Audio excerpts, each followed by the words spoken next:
Okay, next up, we have Jeffrey Greason is going to give us a talk titled Sunbeam, Near-Sun Statites as Beam Platforms for Beam-Driven Rockets.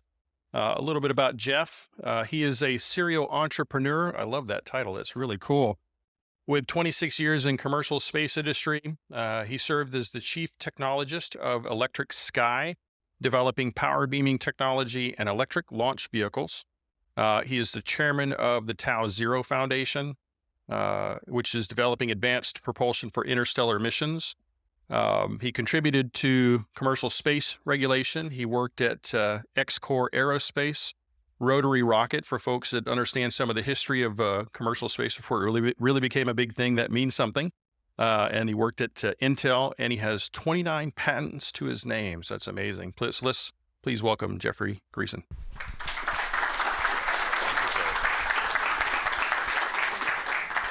Okay, are we up? We are up.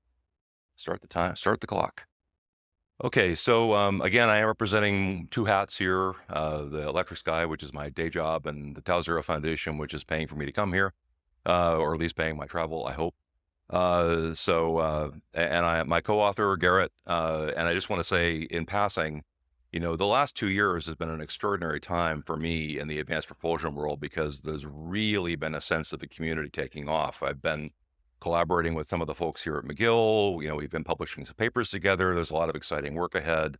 There's a lot of posters out there that have my name on them. And that's just not because I led the work, but it's because forums have been established where we can start having these discussions. And you know what happens? You start getting people together and sparks get struck, and some of them lead to interesting places. So the rate of improvement is accelerating in the interstellar domain, and that is so cool.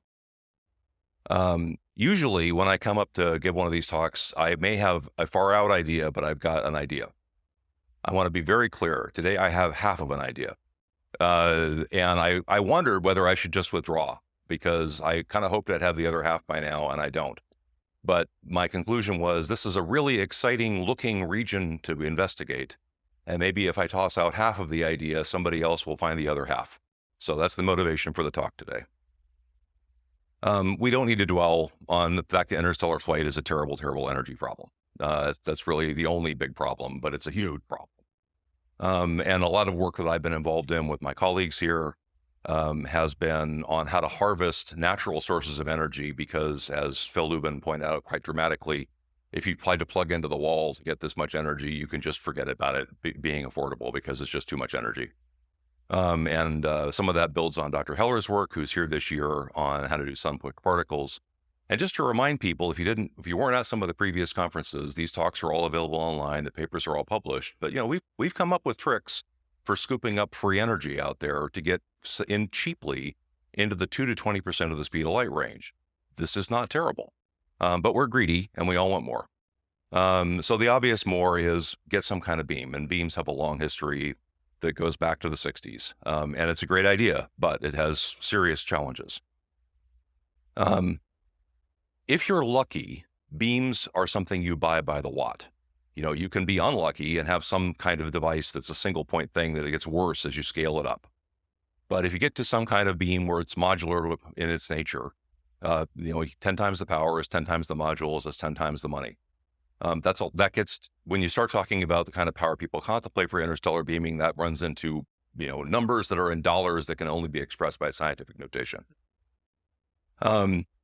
If you strip away all the complexity, which is I like to do simple equations. So I like to simplify things down to their very minimum and just ask the question, I have some spacecraft that's accelerating at constant power under the influence of an external beam. You can say, for all the efficiencies out, what's the best you can do? And the best you can do is the power goes with the mass of the ship, the velocity you want to achieve cubed, not a nice number, over 3 times the distance, so the effective range over which the beam will reach. And you can make this more complicated by accounting for inverse square effects and accounting for the mass of the spacecraft changing as you expel reaction mass. But it winds up being correction factors that are of order 1. So it doesn't change the fundamental picture. So what that means is if you got a given mission that you want to do at a given velocity, the beam power is inversely proportional to the range. The beam power you need is inversely proportional to the range of the beam. And the other knob is to shrink the ship, which Phil and others have spent a lot of time talking about how to do. So if we want bigger or faster ships, and we don't want to dramatically increase the amount of power we have to spend, which is expensive, the key is much, much, much longer beam range. And people have talked about ways of doing that. My late lamented colleague, Jordan Kerr, with the sail beam was one such approach because those don't diverge. People have talked about doing these with photons and particle beams. Of course, those have divergence that are built into the beam.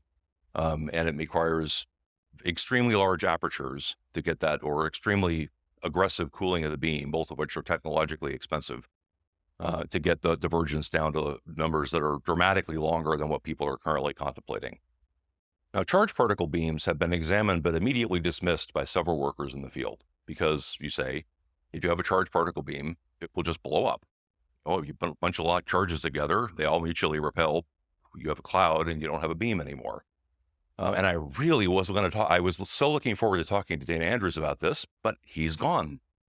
Another tragedy lost to the field this year.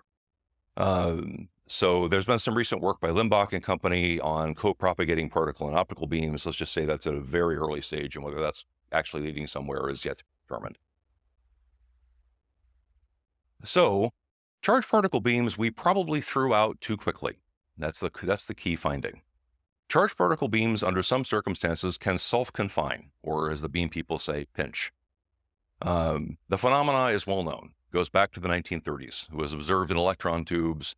It was quickly realized after that that the reason why solar proton events can hit the Earth, even though we're a long, long way from the sun, is that they pinch. They form a jet through space, and that's why they can hit us.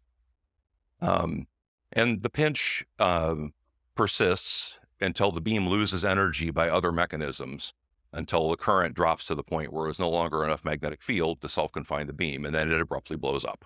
That's called the Nord-Cycle length. And this phenomena is well known in the particle physics community, which very few of us are in. So when I first found this, I was like, really? And my co-author who was much more familiar with the particle beam parts of this than I was, like, oh yeah, everybody knows about this. We do this in particle accelerators every day. It's like, great, somebody should have told us. So because of people who did know that, once I started looking, there's actually quite a literature on using electron beams for transmitting energy in space for various purposes, usually not peaceful purposes, or for storing energy in giant electron beam rings going around in space for various purposes, not necessarily peaceful purposes. So this phenomena exists in charged particle jets, solar proton beams, cosmic jets of all kinds, over very long distances in space. The mechanism is exactly the same as the pinch mechanism that you see in fusion. You have a beam carrying a current. It makes a circular axial theta electric or magnetic field. The theta electric magnetic field tends to confine the beam, fine as long as the conditions persist. Electron beams offer some really interesting options in this space because it turns out that higher relativistic dilation factor gamma makes everything easier. The effective charge to mass of the beam gets better, or the charge to momentum, if you want to think about it that way, gets better. The electrons simply don't have time in their frame of reference to spread apart very far. And it's very, very easy to get to high gamma with electrons. A couple hundred MeV beam, which is a very pedestrian beam in the world of high energy electrons, has gamma of hundreds. So these are very easy to get to. Garrett drew my attention to this, which is in the standard textbook on beam dynamics. And if you work through that, I won't walk through it term by term. You can see that the distance over which the beam radius doubles scales inversely with gamma squared. The distance gets better with gamma squared. So gamma is a big deal. Incidentally, I'm going to mention, I'll say this now or else I won't spend time on it later. These same tricks all can in principle work for ion beams, and ion beams would be very nice because you could just use their momentum to push you. But ion beams want to run at low gamma because you don't want to pay to accelerate the ions to more than about twice the speed you're trying to get to. And as I mentioned, high gamma makes everything easier, so we're looking at the easier problem first. That does not imply that the harder problem might not also be doable. Just another example, this is a pinched jet. The scale of that is 100,000 light years from start to finish. So there is some reason to expect, looking out in the cosmos, that it might be possible to do relativistic electron jets over long distances. Wait, I did that one already. No, I didn't do that one already. Okay. The way this works is the electron beam is not going into a true vacuum. It's going into the space plasma, which is merely a very, very, very, very good vacuum. And because the electrons are all negatively charged, you expel the background electrons from the volume of space that the beam is going through very quickly. Electrons are easy to move. So you're left with this channel where there's an excess of positive charges from the background plasma. Now, it's not very many because the background plasma is very, very diffuse. In the very diffuse plasma, like space plasma, you actually expel the electrons from a region of space that's larger than the radius of the beam. So you have this positive channel. Look at it from the point of view of the electrons. The electrons see that they are at rest because it's their frame of reference. And they see this at this high gamma, they see this stream of diffuse positive charges screaming at them, which is the current, which confines their self-charge repulsion. Now, if you send an electron beam out from the solar system, you do not charge the solar system. Sooner or later, that current is going to come back. We see this in the interplanetary magnetic field. Know it or not, there is a current leaving the sun in the plane of the ecliptic, the interplanetary current sheet, and that is what gives rise to the rather strong interplanetary magnetic field. But when that reaches the edge of the solar system, it breaks up, and that current spreads out into a big sort of spherical region around the solar system, and it comes back towards the poles of the sun. Similarly, there's going to be some kind of return current from this beam. And the big unknowns that relate to why this might not work at all have to do with what the structure of that return current is, and it's not as obvious as you'd like to think. It makes a big difference whether these electrons wind up as part of the big smear at the end, or whether they give rise to a return current that flows back over a much larger but still cylindrical volume of space. If it does the latter, there's no net magnetic field at long range from this beam. Because the forward current and the return current cancel each other out, which is what's called magnetic neutralization of the beam. We don't know if it does that. We want it to do that. However, it is clear that the space plasma is too diffuse to handle the return current in a compact enough volume to pick it up by electrodes at the transmitter. So you will have to neutralize the transmitter by some other means. The obvious thing to do is to carry a sacrificial material, ionize it, spit the ions out at low velocity, and do what in other contexts would be called a plasma contactor, where those ions become part of the local plasma and their spacecraft remains charge neutral because you send as many positives out as you do negatives. In very long-range transmission through diffuse plasma, you give rise to oscillations. Now, what that means is the ions don't just stay there. They tend to move around slowly, and they can clump up. If that behavior grows without bound, it's called a two-stream instability, and eventually the beam will break up. But it doesn't have to grow without bound. It can grow to a steady state where you are left with a string of beads, a region of greater and lesser positive charge. And the electron beam gets very slightly faster coming into a positive charge region and very slightly slower leaving a positive charge region. This is from a recently published Chinese paper discussing the propagation of high-energy electron beams through space plasmas, lest you think that only the United States thinks about things that you can do with that. This phenomena will exist. The question is, does it stay stable or not? So there's a lot on this slide. The beam, in order for this desirable propagation phenomena to happen, the beam has to pinch. There have to be enough positive charges to form this phenomena. That turns out to be a very easy condition to obtain because, as I mentioned, it goes with gamma squared. The fraction of the charges of the opposite sign that the beam encounters has to go with 1 over gamma squared. If gamma is 100 or 1,000, this is a very easy condition to obtain. That other thing that has to happen is the beam power has to be high enough that the collisions don't slow down the beam so much that you lose the confinement and the beam blows up the Nordseite length. That top chart, so the top line is for a 1 gigawatt, 1 meter radius beam at 1 astronomical unit magnetic field. For a pinch, we are pinched as long as gamma is more than 33. 33 is not a hard gamma to achieve. The middle graph is the Nordseite range for that same beam, 1 gigawatt beam with 1 meter radius at various densities of space plasma that run from very near the sun to very far from the sun. That vertical scale is in astronomical units, ranging from 1 million to just 1/10 of 1 trillion astronomical units. These are very big numbers. The space plasma, to a very strong approximation, can be thought of as collisionless. This is encouraging. And the two-stream instability, that's been analyzed by a number of papers going back to the 90s. There are known stability conditions for whether the two-stream instability diverges or whether you reach that steady state picture that I showed about earlier. This is gamma across the bottom of that chart, and that's power of the beam on that vertical chart. And at gammas of around 100, we are unfortunately restricted to beams of less than 10 to the 16th watts. This doesn't seem to be too serious an obstacle. We're not likely to be exceeding that limit anytime soon. Now, the complicated bit. These are not the only two instabilities. There's a whole range of other instabilities that you can get into with beams in plasmas.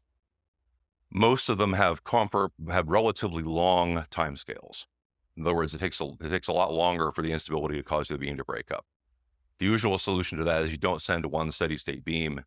You send a series of pulses of the beam so that no one pulse is on longer than it takes for that stability to grow. In the beam physics literature, that's called a bunched beam. But propagation through the interplanetary magnetic field could be a showstopper. The magnetic field is weak and the electrons are very fast. So at first glance, you think, what's the problem? The electrons are going so fast, they hardly bend in the magnetic field at all. But the distances involved are very large. So, in an earthbound situation, if the radius of the curvature of the beam is 1/10 of an astronomical unit, you don't regard it as being deflected by the magnetic field. But if you're going many astronomical units, 1/10 of an astronomical unit radius of curvature is a real problem. So you look at that and you do the naive calculation and you say, we're toast, we're done. Then you do the other naive calculation that says there's no problem. And that is the self field of the beam is many, many orders of magnitude higher than the interplanetary magnetic field. And the conductivity of the beam is many, many orders of magnitude higher than the background conductivity of the space plasma. So what's called the magnetic Reynolds number, the tendency of at very low magnetic Reynolds number, things mix. At very high magnetic Reynolds number, when you try to mix two plasmas with two different magnetic fields, each stream of plasma keeps its own magnetic field, and they don't mix. The magnetic Reynolds number of both the space plasma and the beam in this picture are ridiculously high. So from that naive point of view, you would look at this and say you expect the magnetic field in the neighborhood of the beam to be the magnetic field of the beam, and you expect the magnetic field of the space plasma to be the space plasma's magnetic field, and never the twain shall mix. We don't know which of those two happens, or if it's instability, or if something else happens. So if this totally doesn't work, that's probably why it totally doesn't work, and I don't know. But I would really like to find out. So I'm definitely inviting collaborators to come work with me between now and the next conference, so we can hopefully find out whether this works or not. There are complicated issues about how about starting the beam. I think I will have to pass over them for reasons of time. There's complicated issues about what do you do with this power when it gets to the target. Especially if gamma is very high, receiving the beam is not so easy. It doesn't like to stop. That's how you could get it there. I think, and it's important I get this out, that there is a mechanism by which you can guide the beam into a plasma-filled waveguide of the same general style as we use for Wakefield acceleration, but in reverse. And you could couple the energy of the forward-going electron beam into backwards-going plasma waves that would eject the plasma out into space as your reaction mass in a non-thermal but local conversion process that doesn't require receiving the beam at 90% efficiency, converting it at 80% efficiency, and heating something at 80% efficiency, because of that, if you do all that, you'll melt. Now, I got to move quickly because I'm running out of time. What might this permit? If we can increase the beam range from something laser-like on the order of 1/10 of an AU to something like 1,000 AU, that's a 10 to the 5th larger spacecraft at the same power and velocity. That gets you from a gram to 10 kilograms. Actually, it gets you from a gram to 100 kilograms. No, 10, yeah. Gets you a big spike frame. Gets you a decent-sized spacecraft. That lets you afford dispensable luxuries like power supplies, telescopes, communications arrays, maybe even other instruments. Maybe even a braking system so that you could get into orbit at the target star rather than just spending a couple of minutes flying through the system. Or we could do it the other way and turn the beam power way down. That makes a cheaper beam. Everybody likes a cheaper beam. Now, the desire for the currents not to screw up the beam is way easier to envision how we're going to pull off if the beam is going with the current of the solar wind rather than across the stream.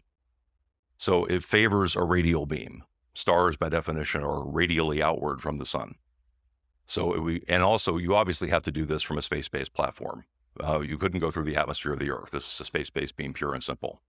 So it's conceptually attractive to park your beam transmitter at the sun with some kind of statite so that the spacecraft, the sun, and the target star are all collinear. And the nice thing is, if you're going to park near the sun, why not park really close? There's a lot of power out there. And that leads to thermionics, which we had, thanks to the previous speaker, I don't have to discuss in too great of a detail. The thermionics is simply a heat engine uses electrons as the working fluid. The electrons boil off from the hot thing, just like water in a boiler. They condense in the cold thing, just like water in a condenser. And since they're electrons, the work comes out in the form of voltage and current, rather than in the form of turning a turbine. Normally, thermionics are used with concentrators, so that you have to take this diffuse heat and squeeze it into a tiny space so that you can get the emitter of electrons hot enough to emit the electrons. In space, most forms of power conversion are limited by our ability to reject the waste heat. You want the heat rejection to take place at the hottest temperature you can, because otherwise everything gets huge. If you push thermionics very close to the sun, the efficiency goes down because the temperature difference between the hot thing and the cold thing is going down. But your ability to reject the heat goes up because the cold thing's getting hotter. And you can push this until you reach the kind of power densities that we do in the lab with concentrators, which is 50 to 100 kilowatts per square meter. The optimum turns out to be around 50 kilowatts per square meter, which is about 0.05 AU from the sun, which is about Parker Solar Probe distance. If you do that and you assume we only get 80% of the theoretical efficiency, 80% of the Carnot efficiency, that also gets us about 50 kilowatts per square meter useful power. And if you plug that into the thickness of the foils that are minimum possible to fabricate, which is about half a mil, half a thousandth of an inch. If you buy stainless steel foils, that's about the thin foil you can buy. That gives you 150 kilowatts per kilogram of effective useful power. Incidentally, you're boiling off electrons like crazy, so getting the electrons to source your beam is no problem at all. These beams are operating in the range of about an amp. So source of electrons is no challenge. What that means is a 1.5 gigawatt source to give you about 1 gigawatt electron beam has about 10,000 kilograms of mass. That's a thing we could launch right now if we knew how to build the thing. This is not a piece of space infrastructure we have to wait till there's a billion people in space to build. This is an implaceable thing. You have to be patient getting it to the sun. That's not so easy. I'm skipping over that problem. So the gravity there is about 2.4 meter per second squared. You need a hell of a drag device to be blown away from the sun. Otherwise, you're going to fall in because you're not orbiting. You're just hanging there. Fortunately, that is greater than the distance at which the subsonic to supersonic transition of the solar wind takes place. So the same kind of plasma magnet drag devices that I talked about here in 2017 can still be used. And on the back of the envelope numbers, it looks doable. There's a hell of a lot of work to do on the engineering here. But even as a rough order of magnitude, say it was 10 times as heavy, that's still not that spooky.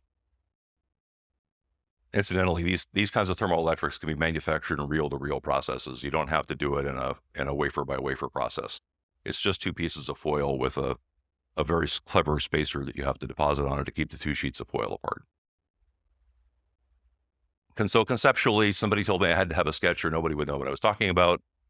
The sun's to the left, the sunlight's coming this way. The blue film is the thermionic array. It probably isn't really flat. It's probably got a curvature to it. The little black line is the electron gun. The rotating magnetic field, that's a 50-meter radius object. And the rotating magnetic field coils are 6 meters in radius. You have to use coil pairs and space them apart with a drift tube between them so that the electron beam doesn't run into the RMF coils. The magnetic field of the expanded magnetic field that you use for your drag device is tiny compared to the self field of the beam. It doesn't deflect the beam to any appreciable extent. So the beam can get through the coils. And the tether is on the shady side, where you're merely looking at the 1500 Kelvin of your cold side foil and not at the 6000 Kelvin of the sun. And it's in the shadow, even this close to the sun, it's in the shadow of the thermionic converter. So, and any other electronics and whatnot that you want to put, you put in the cold thing, not on the hot thing. So if we could do this, and we'll stop very quickly, what kind of thing could we do? I've already mentioned the heat problem is severe. We absolutely have to have a very nearly perfectly efficient converter, just like a solar sail has to have a very nearly perfectly efficient reflector, and for the same reasons. But that doesn't mean that we have to grab onto all the energy of the electron beam. It's perfectly fine if 80% of the energy of the electron beam passes right through the spacecraft without being absorbed. What's important is that the fraction that we absorb comes out as rocket thrust work, not as waste heat that goes into the vehicle. If that power can indeed be transduced in a rocket with an exhaust velocity of about 13 13% of C, then the ROM gets you a 20% C probe with this 1 gigawatt beam in the multi-kilogram class, which is big enough for the luxuries. Closer to home, there's been work done at McGill that is very good on using beam-powered rockets inside the solar system. One of the challenges is it's not so easy to stop or come back because you leave the accelerating laser at the Earth. If you can pull off a trick like this, even for a near-Earth transmitter, like something around the moon, it's quite easy to hold a beam together as far as Mars, and that would make things like doing round trips a heck of a lot easier. And with that, I will stop and take questions in the time remaining.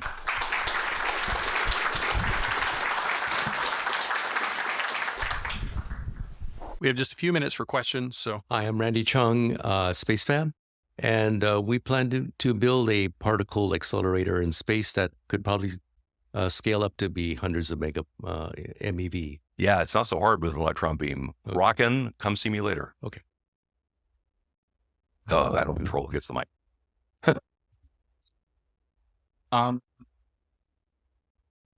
If you really need that return beam to make this work, like you say that's essential, Yes. it's not that inconceivable to put some kind of collector or recirculator out at 1000 AU to intercept the beam and send it back. Okay. I mean, if I have to bring a big thing, 1000 AU, but it gets me true interstellar, it's worth doing. It's probably easier than that. Probably, we don't know.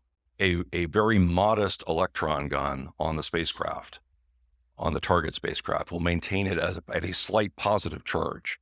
And we've all seen arcs.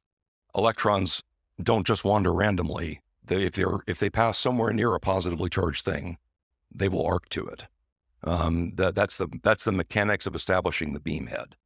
So if we can probably, instead of doing all the beam steering at the transmitter, we can probably get it somewhere in the right neighborhood with the transmitter and use the charge on the spacecraft to establish the return current. but that's speculative. At the end there, you were talking about using a lower power version of the beam for like interplanetary missions. I was wondering if you've considered the magnetic field of Jupiter and like how that might interact with and deflect the beam. Would it still be too many orders of magnitude smaller than the strength of the beam? I have not. I'm a coward. In fact, I chose to think about implanting the beam on the moon so that it would be outside the magnetosphere of the Earth, which is also something that's strong enough to have to think hard about how you deal with. Operating these beams close to the Earth is a very well-studied subject in the literature for reasons. It's complicated. We have time for one more question. Hi, Somebody wave. Oh, right here in front. You mentioned briefly how the collector works, basically kind of boiling off ions or something. Can you just talk a little more about that? yes. Okay, so firstly, I don't know how the receiver works. If I did, I would be glad to tell you. But it's important. Part of what I'm doing here is getting certain concepts out into the public mind so that it is clear to everyone that they are in the public domain, and we can talk about them without my disclosing to somebody who might not be a U.S. person various ideas in private. If a electron beam goes into a plasma, all kinds of electromagnetic waves get launched. If this is embedded in a waveguide, certain electromagnetic wave modes are supported and certain electromagnetic wave modes are not. There are things called backward wave oscillators, where the electron beam goes one way and the launched electromagnetic wave, because of the properties of the waveguide, go backwards. This is used in tubes. I suspect that we can launch a backwards plasma wave that goes oppositely directed from the electron. And in wake field accelerators, which use similar kinds of physics, only in reverse, the decelerating potentials can be incredible. They can be gigavolts per centimeter. Because the plasma can support much higher electric fields transiently than we're used to in macroscopic accelerators. So it is not obvious that this needs to be an extremely large or heavy device, but I haven't worked it out. I'm just pointing a trail of breadcrumbs that I hope other people will help me follow. All right, let's thank Jeff. Great job.